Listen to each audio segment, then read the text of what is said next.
the DeFUD Podcast. Hello and welcome to the DeFUD Podcast. Today, we're super excited to be able to host Diana Kelley, who is a CISO for Protect AI. And we'll just cover actually in a minute what Protect AI is all about. But back to Diana. She serves on the boards of organizations such as Women in Cybersecurity, the Executive Women's Forum, EWF, InfoSec World, Cyber Future Foundation, Tech Target Security Editorial, and DevNet AIML. Wow, that's a lot. Want to make sure I got all of that in there, though. And prior to Protect AI, Diana was the cybersecurity field CTO for Microsoft, the global executive security advisor at IBM Security, as well as the general manager at Symantec. Wow, what an amazing career trajectory. And so for her contributions to the world of cybersecurity, Diana was inducted into the Global Cybersecurity Hall of Fame in 2023. And so currently in a role as a CISO of Protect AI, a leading AI security platform, Diana is uniquely positioned to share her thoughts on AI and security. And so Ashish and I, being the podcast hosts, we're excited to dive in and also learn from your wealth of experience. Thanks so much for having me here. Absolutely. Pleasure is ours, and I think the audience is going to the next 30, 40 minutes. So Nancy, do you want me to start? Yeah, let's do it. Yeah. All right. So Diana, I think the number of things that you have done in your career so far are shaping your experiences and perspectives in very unique ways. I think it'll be great for the audience and us to understand what is it that you take away in your journeys, in your learnings, and how do you apply that to the future now? How do you see the future sort of evolving based on what you have learned? I mean, you've got a ton of experience in many aspects of security. Maybe begin with that kind of a thought. Yeah, it's interesting that you say that because, I actually got interested in IT and computers and systems in the 1970s. And in 1978, I was on the DARPANET and I discovered that there was a vulnerability in how people logged in, and you could actually see people's passwords when you shouldn't have been able to.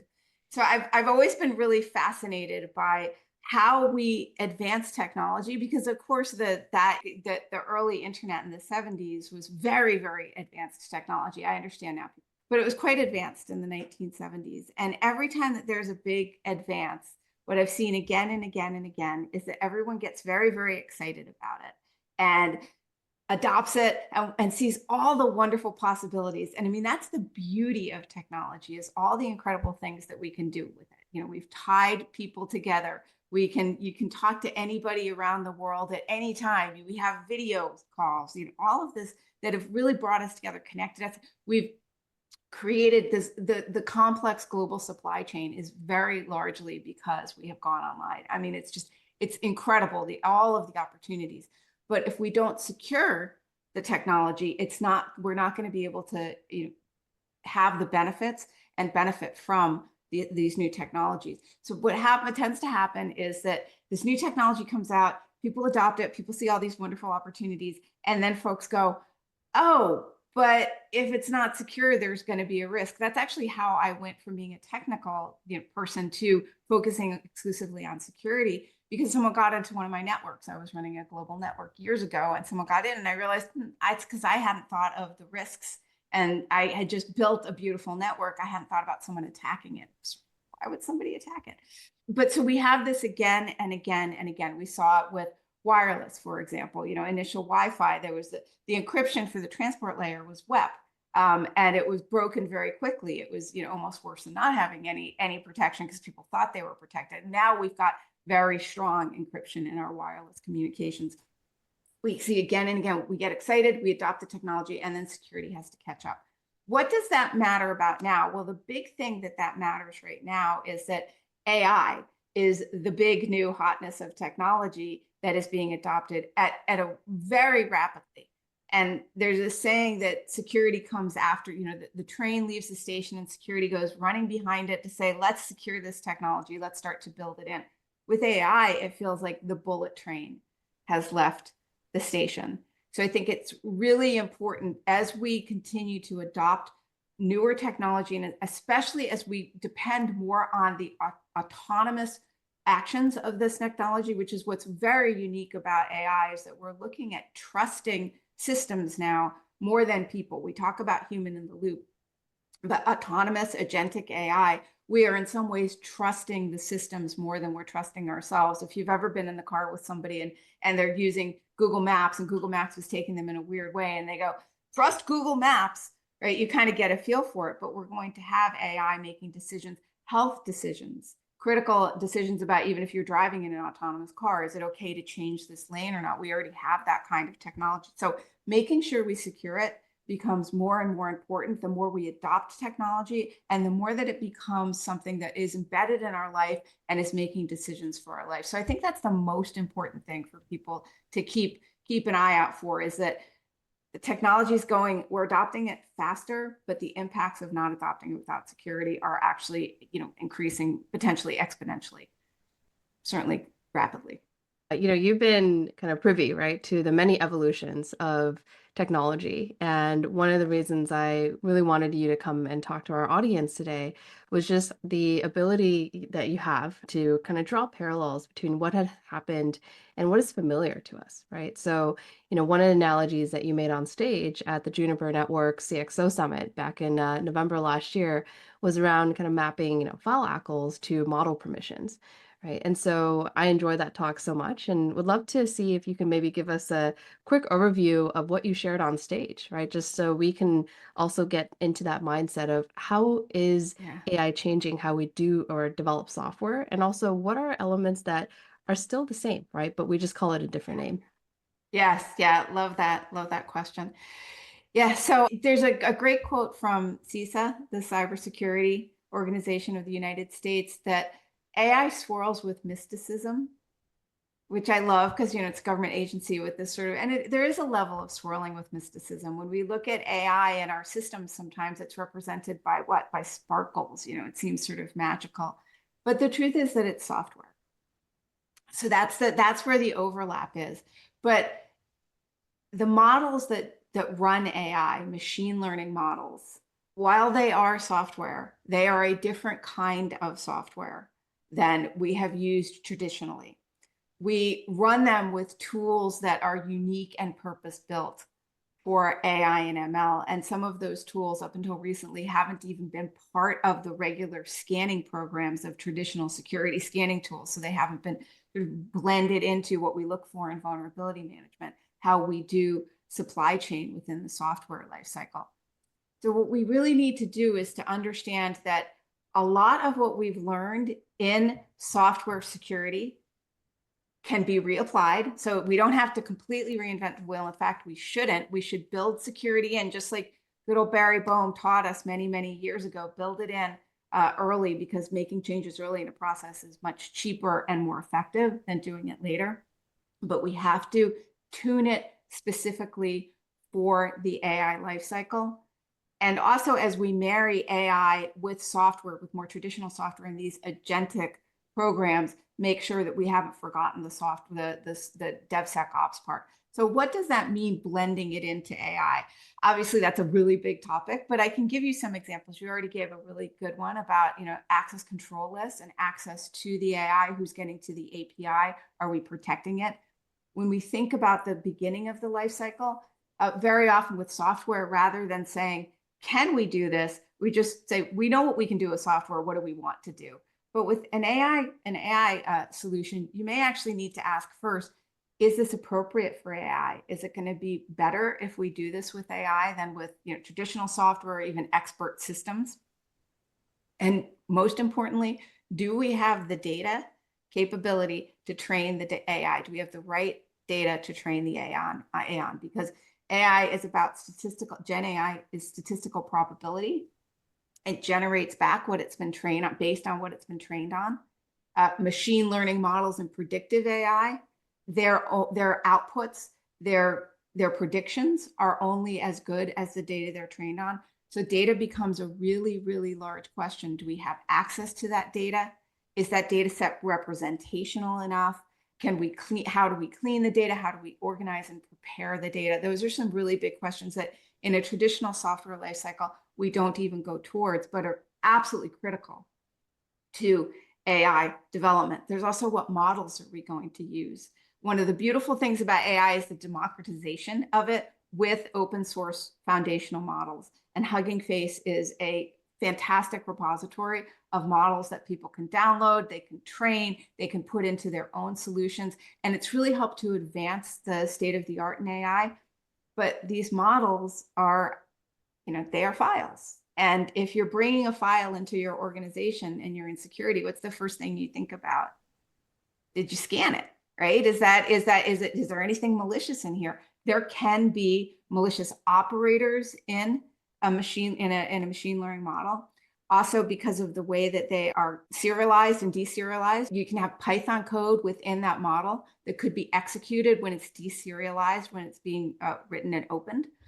So because of that, and that Python code can then be executed. So we need to scan those models. And those models, guess what? They're not scannable by traditional, our traditional tools. If you have a sort of a SAST tool in your CI/CD, it's probably not going to do much for you for a machine learning model. So having special tools, and not just knowing that we need to scan these tools, but putting into your CI/CD the scanning of those models before they're in use. So those are just a couple of examples. That another good one is that where we've got differentiation is before you test and deploy. When we test traditional software, we use tools that give us consistent answers because the traditional software is deterministic. And what that means is if you have a website, for example, and it's got a SQL injection vulnerability in it, and you test for it, your scanning tool will identify that there is that vulnerability. And every single time that you hit that website with a semicolon, and then you have a SQL prompt after that, that will go back to unless you put a control, you fix the application, it's always going to work. That attack will always work in the same way, and the same with cross-site request forgery, because it's deterministic. Well, you've used chatbots, you used LLMs, you used AI, right? Have you ever asked it the same exact question twice and gotten a very different answer? Yes. Sure. I mean, a lot of us have, right? That's partly how it's generating statistically probable answers, but it's not saying exactly. If it was saying exactly the same thing every time, you wouldn't need AI, and that's not how AI is designed to work. So it's non-deterministic. You don't know what response is going to come back. Well, now think about testing that, because our scanning tools aren't going to give us the same kind of information that we get when we use scanning tools that are specifically tuned for AI. And one of the things that's been coming out that you'll see in research and what companies are producing in terms of product is that testing AI actually requires AI. So you need AI-driven tools to be able to test your AI. So again, it's still DevSecOps. It's just when it's AI SecOps, there are certain parts and phases that we need to tune and tweak to make sure that they're AI ready. Wonderful. I think this sort of narrative dovetails nicely into what I was potentially going to ask next. We talked a lot about how this world of AI software development is similar yet different to traditional software development, and how protecting this pipeline is similar yet different than traditional pipeline. Moving a little bit into Protect AI's business, what is the core focus of the product, and what is your role in that situation? Yeah. So I actually joined Protect AI because the mission of the company is to create a safer AI-powered world. So when I met them, there's some things I'd been saying for a long time about DevSecOps and about security were already part of the DNA of this company. And it's because the three founders, Ian Swanson and Darian Degapeshe, we just call him D, and Badar Ahmed, had been working in AI for decades and understood that if we didn't shift left and start to build security in, that the bullet train was going to go, we would have solutions that weren't as resilient and robust as they could be.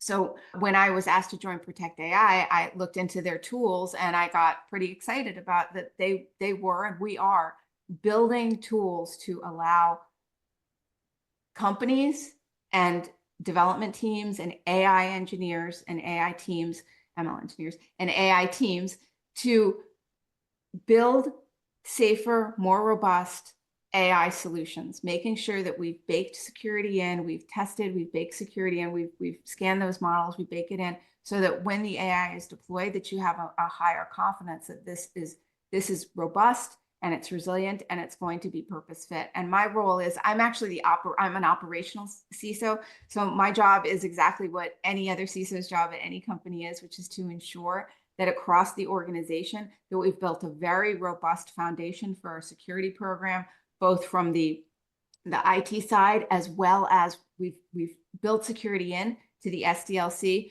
We're proud signatories of the Secure by Design pledge up at CISA. And that is very important to us, that we make sure that we deliver on the promise of building security into our own products, while we're also building products that enable others to build security into AI products. And I also, because I have a long history of going out and public speaking, I also do a certain amount of exactly what we're doing here, which is just talking to people about what's important to think about for AI security. Very nice. I have one more follow-up around. So I think there are two parts to your response in the last question. One is about the business of product AI, and then the role that you have in the company. Double clicking a little bit on this is just a curious question from my understanding of the world, and I think you can help me there.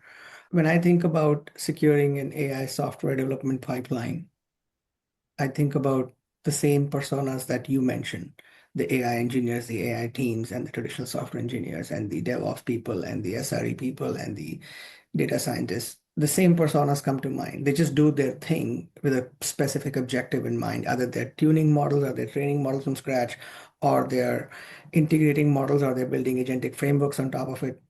The world is sort of more or less generally defined on what their role is, right? I usually struggle with, from a product standpoint, and this is where I think you can help, is the space is moving so fast. Everybody's doing it differently. And to be able to find common denominators of development activities and development paradigms and development tools, such that we can apply the same thinking of traditional software development security and plug our tools into their pipelines, into their workflows. It's almost like I'm working against a shifting ground. So how do I build Protect AI as a company to build product for something that's shifting ground all the time? Just curious about that. Yeah, that's a great question, and it's I mean we do have software that doesn't have an AI component, and obviously with that, that's a traditional DevSecOps, build security in, make sure that we have a very robust SDLC, that we have taken the parts of the Secure by Design pledge to heart, but then overlay that with ML SecOps, machine learning security operations, that infuses in each part of those phases the parts where security really matters and is different with ML than it is with traditional. And how do we stay ahead?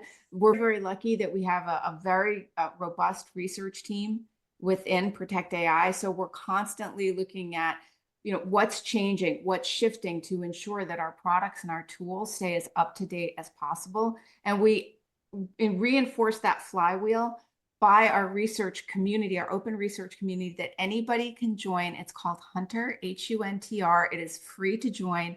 And we pay out bug bounties for vulnerabilities. We focused initially on open source software supply chain, the pipeline that runs AI and ML. And we are now paying bounties around vulnerabilities found in models. So in addition to our research team and making sure that we're staying up to date on all the latest threats and risks related to AI, we're so lucky to have this community that we have built over the last couple of years, that is this very vibrant, rich community that is contributing to advancing the understanding of risks. And again, once you understand the risks, you can begin to protect against them. Got it. So that's where the focus on AI supply chain is central to Protect AI's product. I see. Yes. Okay, wonderful. 3 products. But yeah. Got it. Which actually, I think you touched upon something I was about to ask, Diana, which is, we often hear about this arms race, right? As organizations get more savvy around what type of AI exposure they want, right? So we see enterprises at all different stages of AI adoption. I mean, some are still saying, should we just give ChatGPT enterprise access to all of our developers, maybe a subset of our organization, right? And I feel like some have moved on now to, oh, let's deploy managed RAG, whether that's through, let's say, Glean or actually building their own RAG system. I've seen companies do that as well. Right. And I just spoke actually with a friend who's a head of AI ML at Robinhood, where they're actually now moving towards multi-agent workflows. Right. And so you see this really diaspora of different organizations at different stages.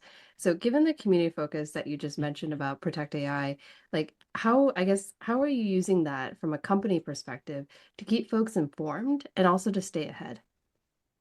Yeah, love that question. And that's actually, so our mlsecops.com, that is another community. So Hunter is the research community that's open to anybody who wants to participate. But mlsecops.com is the educational component that we have committed to as a company. And mlsecops.com has, you can get certified in what mlsecops means and by taking a training class. We put blogs up there around things like how to get started in researching AI and ML. We have two of our lead researchers, Dan and Marcello, who every month do a video series called Between Two Vulns, and they explain the vulnerabilities that are new in the space and what that means. We also put out vulnerability reports that explain the vulnerabilities that we're seeing in the AI space. So on all of this is a free resource, and we have a series too, where we have experts from around the world that, you know, nothing to do with our product necessarily. We really find them to help understand what the state of the art is and what people who are interested in understanding and protecting against AI risks, what they need to know. So we have these wonderful non-product related educational conversations as part of that community too. And it's a community that people can join. And there's I forget if it's a Slack or a Discord channel. I should know. I think it's a Slack channel. It is. We have a Slack channel that people can join and then ask other people who are interested questions. So that's a real commitment from us. In addition to, obviously, our commercial products are very important and they are for enterprise, but we are really committed with this community to helping to advance the state of the art and understanding within AI security by providing all of these free resources. Just a quick offshoot of that, just like there's a CVE database, is there an AI CVE database that's currently in the works? Someone owns it? Is that even a concept? Well, actually, some of the vulnerabilities related to AI are actually in the CVE database because they are associated with the software that's running the AI and ML pipeline. Got it. Okay, so it's still one warehouse to go to. At this point, yeah. Okay. Got it. And so going back on the community aspect, part of what we discussed in the beginning too is that, you sit on a variety of advisory boards and also boards with other CISOs, with other security practitioners. What's keeping you all up at night these days, right, as the sort of main concern around AI security?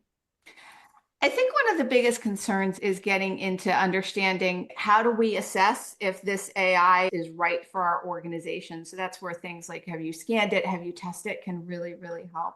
There's also a concern about data and making sure that that data is protected and that users are trained on how to use these systems responsibly. So I think a lot of CISOs are really, that we know, I see a lot of adoption and at the business level, and the CISOs, what they're looking at is making sure that they can help to manage and govern the adoption in a secure way, both from the architectural side, the testing side, and then very much with the training users how to use that and protecting the data that people are putting in. Because some people don't understand the difference between just something as simple as, are you on a paid tier for one of these chatbots or are you on the free open tier?